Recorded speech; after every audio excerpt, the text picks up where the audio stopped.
सृष्ट्वा Divya विविधान दूरीकरोत्यामयान् बिभ्राणो Angelina चकास्ति भुवने Piyush पूर्णं घटम तम धन्वन्तरि रूपमीशममलं वन्दामहे श्रेयसे वन्दामहे श्रेयसे वंदामहे श्रेयसे। भगवान द्रौपदीला वंदन करून आपण आजच्या लेक्चरला सुरुवात केली आहे। आपण चरक संहितेतील दुसरा अध्याय स्टार्ट केलेला आहे। अथ द्वितीय अध्याय अथा तो अपामार्ग तंडुली अध्याय व्याख्यासा। आपण सकाळच्या लेक्चर मध्ये पंचकर्म उपयोगी द्रव्य कोणते आहेत त्याचा आपण अभ्यासाला सुरुवात केलेली आहे। श्लोक नंबर 3, 4, 5 आणि 6 शिरो विरेचन द्रव्य और उनका प्रयोग। अपामार्ग से बीजाने पिप्पली मरीचाने च विडंगाने त शिगुरुनी सर्षपास्तुंबरुनी च आजाजीच्या जगंधामचे पिलून एला हरेनुकाम पृथ्विकाम सुरसाम श्वेताम कुठेरक फरिंजको शिरीष बीजम लक्ष्णम हरिद्रे लवण द्वयम ज्योतिष्मती नागरम च दद्द शीर्ष विरेचन गौरवे शिरस शूले पिनसे अर्धाव भेदके कृमि व्याधो अपस्मारे घ्राण नाशे प्रमोह के। शिरोविरेचन द्रव्य और उनका प्रयोग। अभी शिरोविरेचन यानी नस्य के लिए हमें कौन से द्रव्य का यूज करने का है। विरेचन के बहुत सारे प्रकार हमने सुबह देखे, जैसे कि आचार्य चरकाचार्य के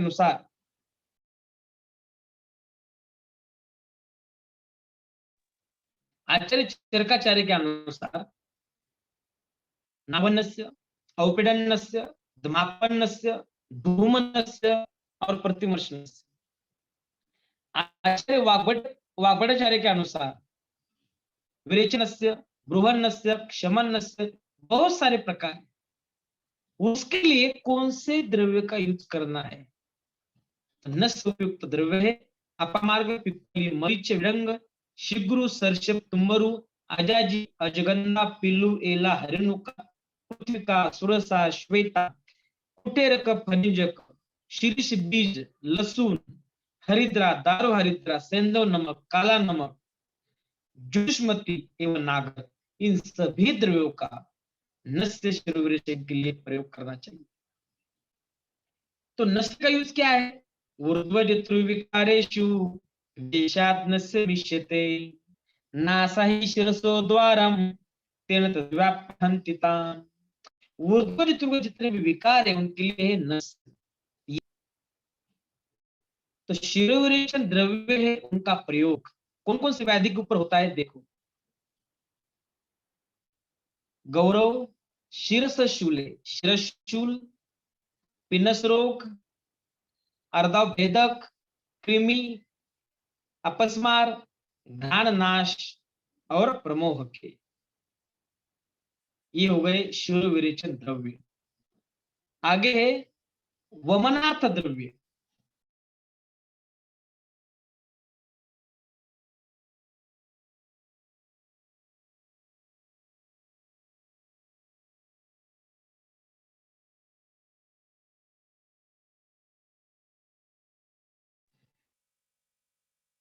श्लोक नंबर 7 और 8 देखो।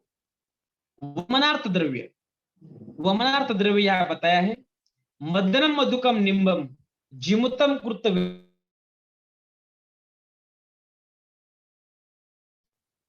उपस्थित श्लेष्म पित्ते व्याध व आमाशयाश्रये वमनार्थम प्रयोजितम भिषक देहम दूषयन। वमनार्थ द्रव्य जब किसी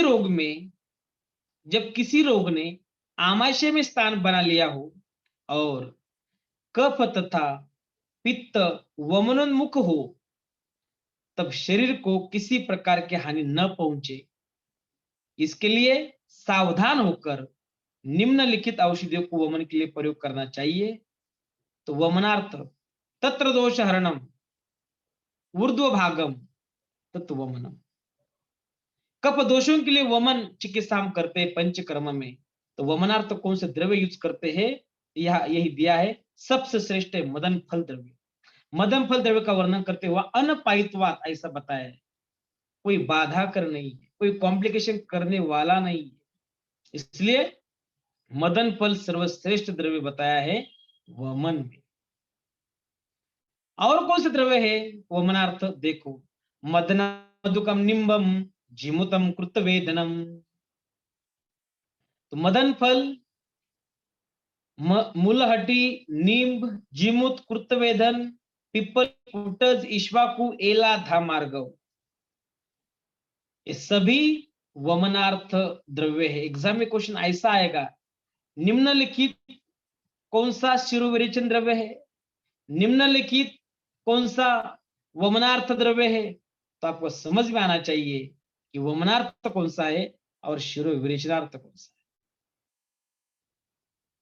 अभी देखो आगे, विरेचनार्थ द्रव्य, विरेचन के लिए अभी 5 प्रकार के पंचकर्म है। वमन, विरेचन, बस्ती, नस्य, रक्त, मोक्ष। तो हमने नस्य के द्रव्य देखे, अभी वमन के द्रव्य देखे, अभी विरेचन, तत्र दोष हरणम अधोभागम तत्विरेचनम। विरेचन के बहुत सारे प्रकार, अनुलोमन, श्रवण, भेदन, रेचन। अनुलोमन में श्रेष्ठ हरितकी, श्रवण में श्रेष्ठ चतुरांगुल, आरगवद, भेदन में श्रेष्ठ कुटकी और रेचन में श्रेष्ठ त्रिवृत्त द्रव्य बताया है। तो 4 द्रव्य हो गए इधर विरेचन वाले, हरितकी, आरगवद, कुटकी और त्रिवृत्त। आचार्य चरकाचार्य में विरेचन के 3 प्रकार बताए हैं। कोई बताएगा मुझे आचार्य चरकाचार्य के प्रकार विरेचन के? कोई भी बताइए।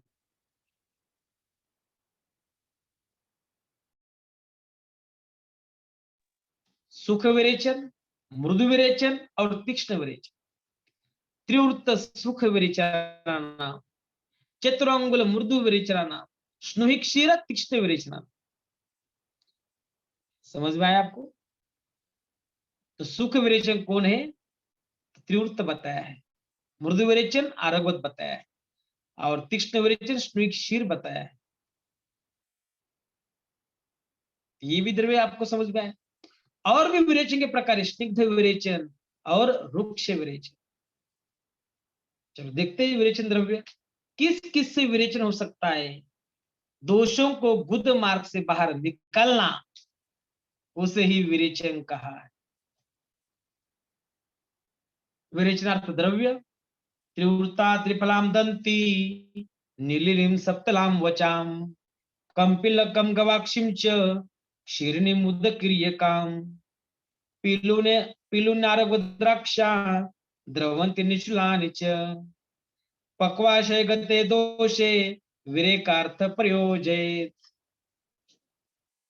विरेचनार्थ द्रव्य, पक्वाशय में स्थित दोष, दुष्ट कफ या पित्त या पुरुष का विरेचन कराकर बाहर निकालने के लिए निम्नलिखित द्रव्यों का विरेचनार्थ प्रयोग करें।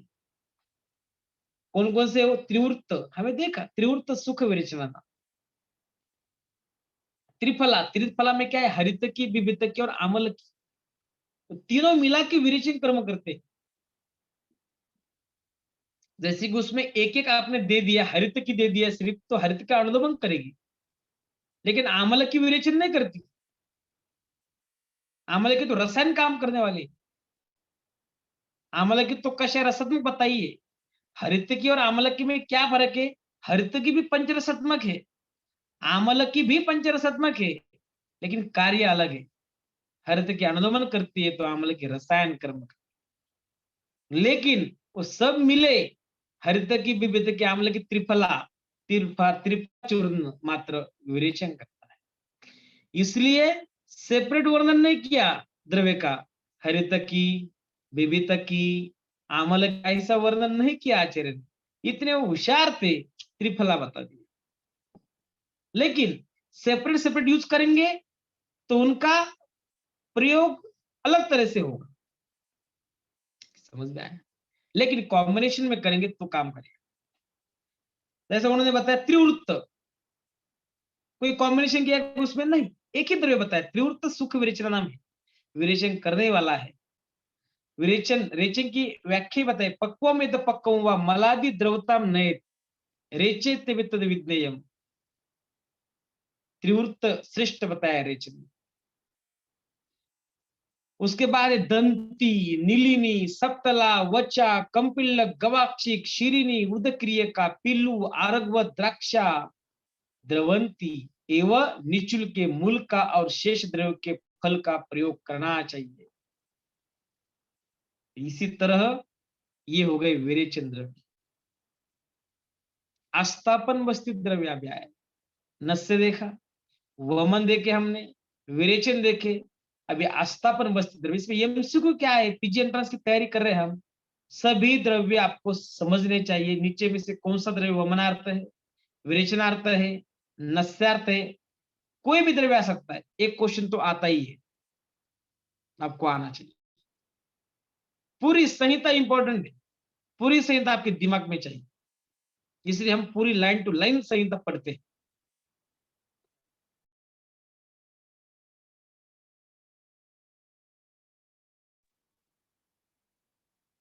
श्लोक नंबर 13 देखो, आस्थापन बस्ती द्रव्य।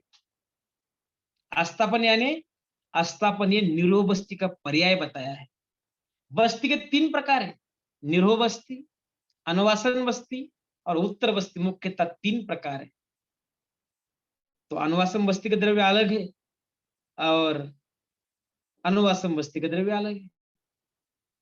आस्थापन बस्ती में क्वाथ होता है, अनुवासन बस्ती में सिर्फ तेल होता है। बस्ती ना दियते इति बस्ती। गुद मार्गाद्वारे शरीरामध्ये गुद मार्गाद्वारे औषधी द्रव्य प्रवेशित करणे म्हणजे बस्ती होय। बस्ती द्यायचं आपण, त्याचे आपण कशा प्रकारे देतो, त्याची संख्या भेदाने प्रकार केलेत बघा बस्तीची। योग बस्ती, काल बस्ती और कर्म बस्ती। तो योग बस्ती में कितनी संख्या है, अनुवासन की, और कितनी संख्या निरोग की है, और पूरी संख्या कितनी है, कोई बताएगा? कोई भी बताओ। ये आपका वेरी वेरी इंपॉर्टेंट एमसीक्यू, इसके ऊपर क्वेश्चन आता ही है। योग बस्ती, काल बस्ती, कर्म बस्ती की संख्या पहला एमसीक्यू। उसके बाद योग बस्ती में अनुवासन की संख्या कितनी है और निरोह की संख्या कितनी है। काल बस्ती में भी वही क्वेश्चन और कर्म बस्ती में भी वही क्वेश्चन, एमसीक्यू। कोई भी बताओ मुझे, योग बस्ती में, योग बस्ती की संख्या कितनी, पहले बताओ योग बस्ती की संख्या। 8। वेरी गुड, 8 है। उसमें निरोह कितने हैं और अनुवासन कितने हैं?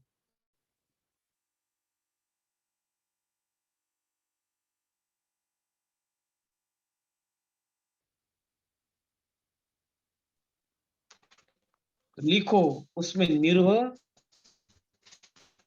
बताओ शाश्वती। 5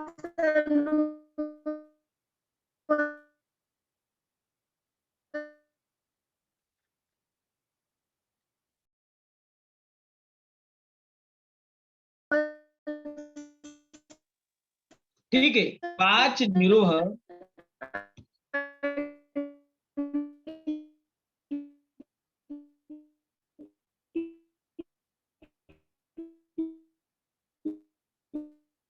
आवाज येत नाहीये।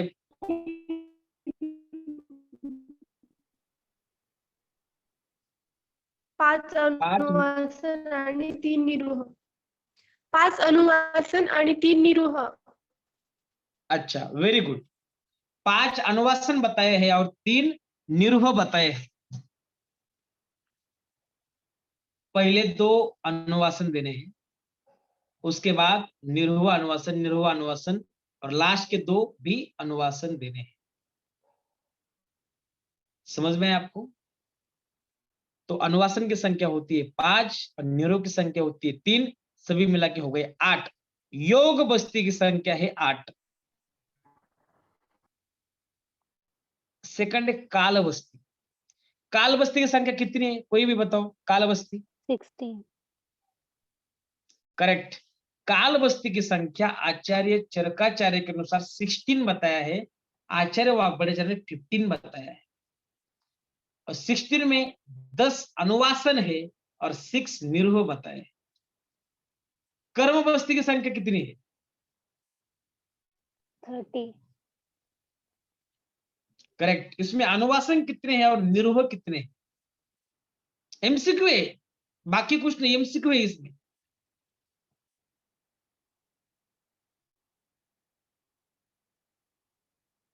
निरूह बस्ती की संख्या और अनुवासन बस्ती की संख्या। अनुवासन 18 आणि निरूह 12। करेक्ट। 12 निरूह की संख्या है और 18 अनुवासन की संख्या। एग्जाम में ऐसे ही आता है। कर्म बस्ती में संख्या कितनी? 30। कर्म बस्ती में अनुवासन की संख्या कितनी? तो 18 है। निरूह बस्ती की संख्या कितनी? तो 12 है।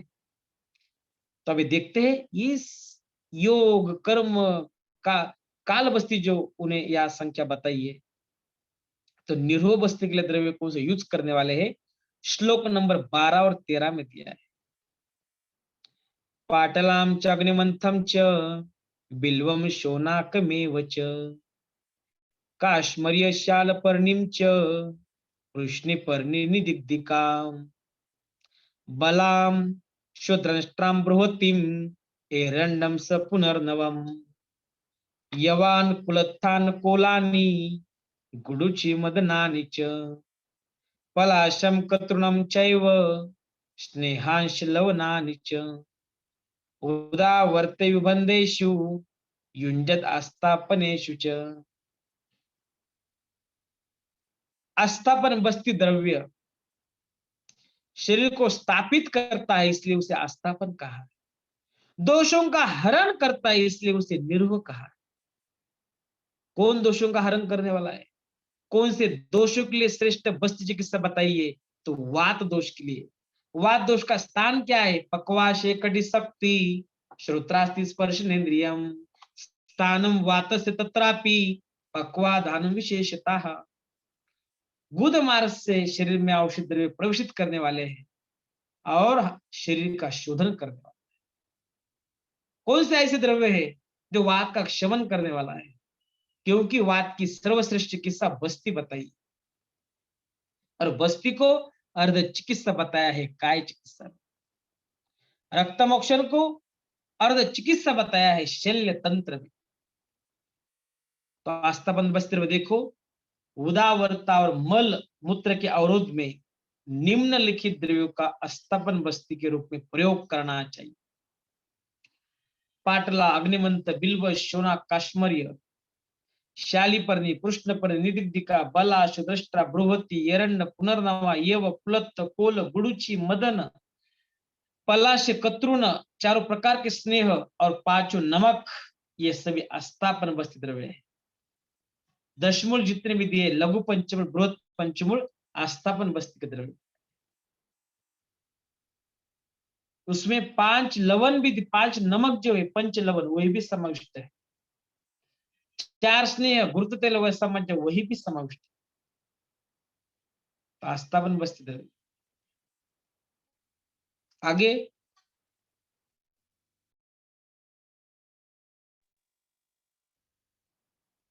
अनुवासन बस्ती द्रव्य। अतएव औषध गणात संकल्प अनुवासनम मारुतद्नमिति प्रोक्त संग्रह पाश्च कर्मिक। अनुवासन बस्ती द्रव्य में आचार्य कहते हैं, जिन पाटला आदि औषध द्रव्यों का आस्थापन बस्ती के लिए उपदेश किया गया है, इन्हीं औषधों में वातहर औषधों को लेकर वातनाशक अनुवासन बस्ती की कल्पना करनी चाहिए। अतएव औषध गणात संकल्प अनुवासनम मारुतद्नमिति प्रोक्त संग्रह पांचकर्मिक।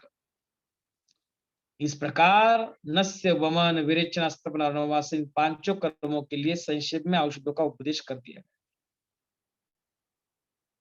जितने भी आस्थापन के लिए द्रव्य उपयुक्त है, उतने ही अनुवासन के लिए वही द्रव्य यूज करे, ऐसा उनका मतलब है। इसी तरह उसने वमन, विरेचन, बस्ती, नस्य, आचार्य चरकाचार्य ने जो पंचकर्म बताए हैं, उसमें एक जो 5 कर्म में से जो आचार्य वाग्भट ने वमन, विरेचन, बस्ती, नस्य, रक्तमोक्षण बताया है, तो आचार्य चरकाचार्य ने इसमें से कौन सा पंचकर्म नहीं बताया है? चरकाचार्य उसके जगह कौन सा पंचकर्म बताया है? आचार्य चरकाचार्य के अनुसार पंचकर्म कौन से है? आचार्य वाग्भट के अनुसार, आचार्य सुश्रुत के अनुसार पंचकर्म कौन से? कोई बताएगा इस क्लास में से?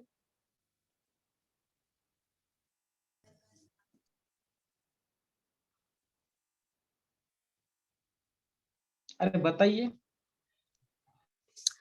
चरकानुसार वमन, विरेचन, नस्य, अनुवासन आणि अस्थापन.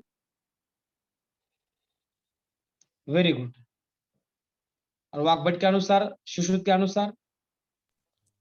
सुश्रुतानुसार वमन, विरेचन, बस्ती, रक्तमोक्षण आणि नस्य. Very good. आचार्य चरकाचार्य ने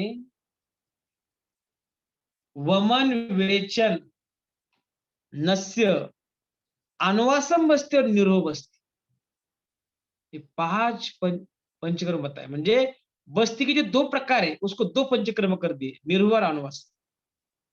लेकिन आचार्य वाग्भटाचार्य ने, आचार्य सुश्रुत ने तो रक्त को चौथा दोष माना है, उन्होंने रक्त मोक्ष ऐड कर दिया। बस्ती को सिर्फ अनुवास निरोह को एक ही प्रकार बताया।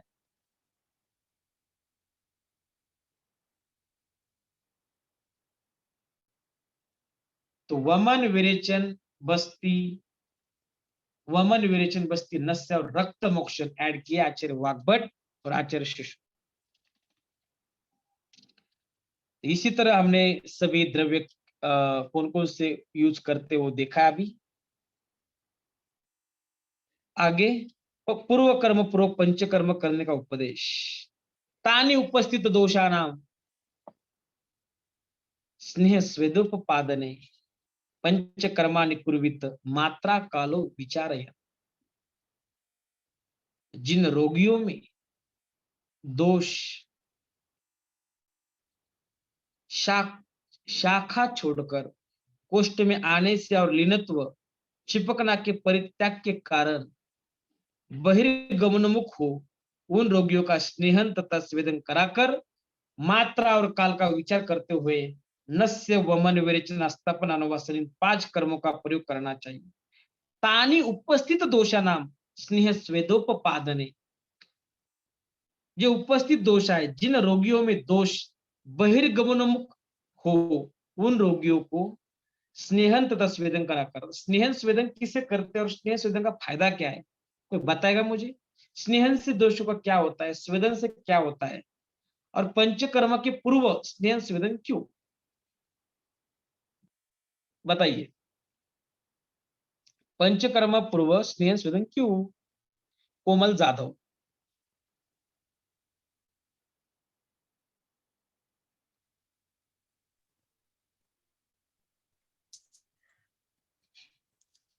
पूर्व कर्म से जो शाखागत रोग आहेत ते कोष्ठामध्ये आणण्यासाठी मदत होते. करेक्ट। स्नेहन से, स्नेहनम स्नेह विषन्दम मार्दवम क्लेद कारक। स्नेहन का अर्थ ही है जो शरीर में स्निग्धता उत्पन्न करता है। विषन्दन, मार्दवम, क्लेद कारक, जो दोष धातु को चिपके हुए है, मलों को चिपके हुए है, उनको मृदु करने का काम स्नेहन करता है। स्वेदन, विलयन करने का काम। जब शाखागत दोष है तो कोष्ठ में लाने के लिए स्वेदन इंपॉर्टेंट है। स्वेदम, स्वेदनम, स्तंभ गौरव शीतगनम स्वेदनम स्वेद कारकम, उनका कर्म ही स्तंभ गौरव शीत का नाश करना। शीतशिल विपरमे स्तंभ गौरव निग्रहे संजाते मार्दवम चैव स्वेदनात् विरतिर्मता। स्वेदन का सम्यक लक्षण बताया। शीतशिल विपरमे, शीत दे का नाश, शुलक का नाश, परम श्रेष्ठ बताया है क्या? स्वेदन कर्म। क्योंकि शीतता है जो गुण है उसके विपरीत उष्ण गुण स्वेदन में है। शूल, वाता धुरते नास्ति ऊर्जा, पित्ता धुरते नास्ति दाह। वात के बिना वेदना नहीं, पित्त के बिना दाह नहीं, और कफ के बिना लाली और पुण्य नहीं। और वात के जो गुण है तत्र रुक्ष लघु शीत खर सूक्ष्म चल अनिल उसके सभी गुण के विपरीत गुण स्नेहन में और स्वेदन में है। वात का शीत गुण है तो स्वेदन का उष्ण गुण बताया। वात का रुक्ष गुण है तो स्नेहन का स्निग्ध गुण बताया है। तो उसके अपोजिट गुण किसमें है? तो स्नेहन स्वेदन में है। स्नेहो अनिलम हंति मृदु करोति देहम मलनम विनिहंति संगम। स्नेहन कर्म वात का नाश करने वाला है, देह को मृदुता लाने वाला है। स्नेहो अनिलम हंति मृदु करोति देहम आणि मलानम विनिहंति संगम, जो कॉन्स्टिपेशन है उनको कम करने वाला है। वातानुलोम्यम दीप्ताग्नि वर्च स्निग्धम संवतम मार्दोम स्निग्धाम चांगे स्निग्धानाम उपजायते। ये स्नेहन क्या करता है पता है? स्नेहन के सम्यक लक्षण आचार्य वाग्भटाचार्य आचार्य चरकाचार्य बताते हैं। वाक का अनुगमन करता है, अग्नि प्रदीप्त करता है, वर्च स्निग्धम संवतम, मल को ज्यादा गाढ़ा नहीं ज्यादा पतला नहीं ऐसी स्थिति प्राप्त कर देता है। मार्दोता प्राप्त कर, मार्दोम स्निग्धाम चांगे स्निग्धा नाम उपजाए। आचार्य श्रुत कहते हैं सुस्निग्ध तोकविट शैथिल्य दीप्तो अग्नि मृदु गात्रता ग्लानि लाघवम अंगानाम अधस्तात स्नेह दर्शनम। अरे स्नेहन क्या करता है? सुस्निग्ध विट शैथिल्य दीप्तो अग्नि मृदु गात्रता ग्लानी, ग्लानी लक्षण स्नेहन सम्यक लक्षण एमसीक्वे।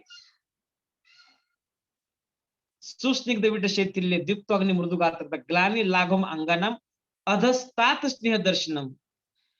पूरा स्नेहपान कंप्लीट हुआ तब समझ में आता है जब बुध मार्ग से स्नेहन बाहर जाता है। अधस्तात स्नेह दर्शन किसका लक्षण है? तो स्नेहन का सम्यक लक्षण आचार्य सुश्रुत ने बताया है। यह अपना एमसीक्यू। आगे का श्लोक देखो। युक्ति का महत्व मात्र कालाश्रय युक्ति सिद्धिर युक्तो प्रतिष्ठिता तिष्ठते परियुक्तिज्ञो द्रव ज्ञानवताम सदा। युक्ति पूर्वक औषध की योजना करनी चाहिए। नाइनो है, एक बार देख लीजिए। औषध की सम्यक योजना मात्रा और काल के ऊपर निर्भर है। मात्रा कितने मात्रा में दे रहे और कौन से काल में दे रहे हैं। जब मन प्रयोग करना है तो सुबह करना पड़ेगा। विरेचन कर्म करना है तो श्लेष्म काले गति ज्ञात्वा कोष्टम तो विरेचेत। श्लेष्म काल निकलने के बाद हम विरेचन द्रव्य दे सकते हैं। औषधि की सम्यक योजना मात्रा और काल के ऊपर निर्भर है। कब खाना है? औषध सेवन काल बताया है। युज्जा दन्नम अन्नादो मध्य अंत कवलांतरे ग्रासे ग्रासे मुहुसान्नम सामुद्गम निशिच औषधम। औषध सेवन के 10 प्रकार बताए हैं तो उसी काल में देना पड़ेगा। पहले खाना खाने के पहले है, खाने के बीच में है, खाना खाने के बाद है, मुहुर मुहुर बताया है। खाने के पहले, खाना खाने के बाद, सामुद्र भी बताया है। निशिच औषधम, रात में सोते टाइम खाने के लिए भी औषध बताया है। तो काल इंपॉर्टेंट है।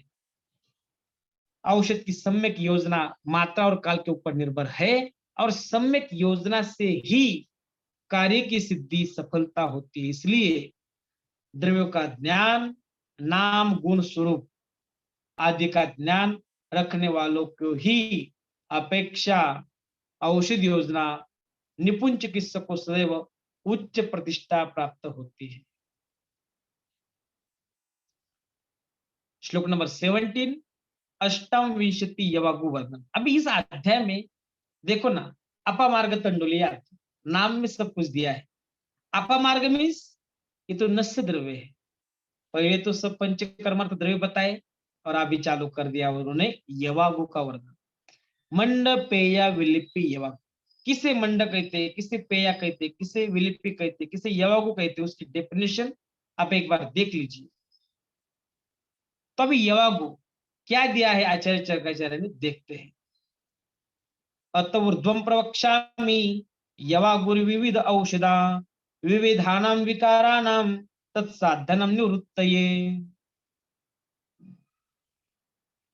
यवागु का उपक्रम, इसके पश्चात तत्त यवागु प्रयोगों से साध्य अनेक रोगों को दूर करने के लिए अनेक प्रकार की औषधियां से तैयार की जाने वाली यवागु का वर्णन करें। तो ठीक है, यवागु। अभी यवागु के बारे में थोड़ी सी जानकारी लेते हैं। पंचकर्म प्रयोग के बाद जठराग्नि को प्रदीप्त करने के लिए पहले लघु सुपाच्य आहार देने का विधान है, जिसका शास्त्रीय नाम संसर्जक क्रम कहा है। इसका विधिवत वर्णन चरक सिद्धिस्थान अध्याय में 1 में दिया गया है। इसलिए यहाँ यवागु के प्रकारों का उल्लेख किया गया है।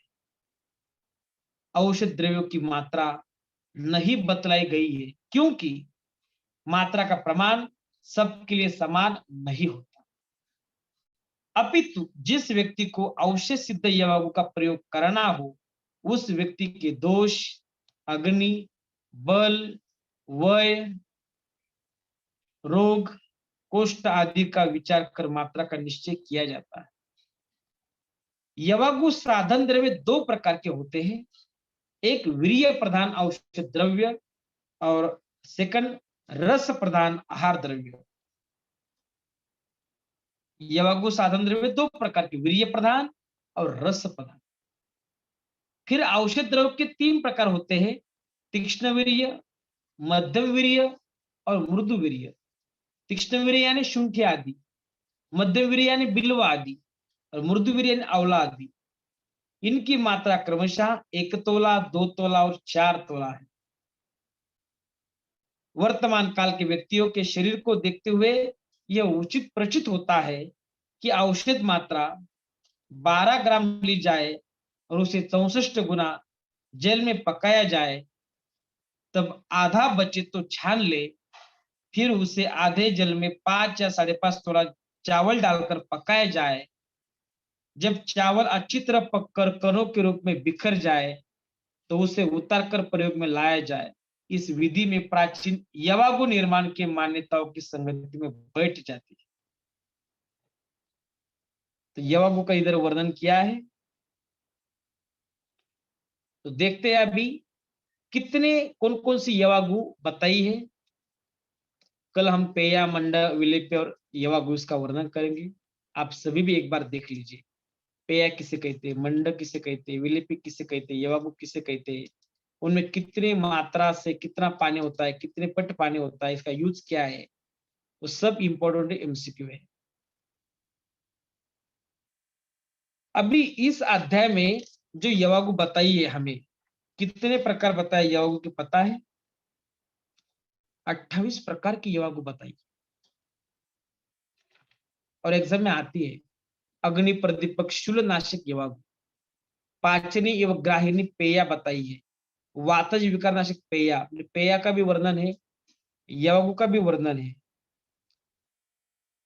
पित्त श्लेष्म अतिसार नाशक पेया, रक्त अतिसार नाशक पेया, आम अतिसार अग्नि पेया, मूत्र कुच नाशिनी पेया, कृमिग्नि यवागु, तृष्णा शामक यवागु, विषग्नि यवागु, कृषता नाशक यवागु। कौन से यवागु में किसका अंतर्भाव किया है और कौन से यवागु का यूज किस लिए है, ये एग्जाम में आता है। स्नेहनार्थ यवागु, रुक्षनार्थ यवागु, हिक्का, कास, श्वास नाशिनी यवागु, पक्वाशेषुलनाशक यवागु, रेचक यवागु, ग्राही यवागु, भेदिनी यवागु, वातानुलोमनी यवागु, घृतजन्य उपद्रव शामक यवागु, तैल व्यापत शामक यवागु, विषम जोरग्नि यवागु, कंठरोग नाशक यवागु, शिष्ण पीड़ा शामक यवागु, वाजीकरण यवागु, मदहर यवागु और शुद्धा नाशक यवागु। इतने यवागु का वर्णन किया है। हम सुबह 7:15 बजे इस सभी यवागु का डिस्कशन करेंगे। अभी हम यहीं पे रोकते हैं। आप सभी को यवागु का पठन करना है और मंडप या विलेप और यवागु क्या है, उसमें कितना पानी होता है, सभी का आपको अभ्यास करना है। यही हम रोकते हैं। Thank you.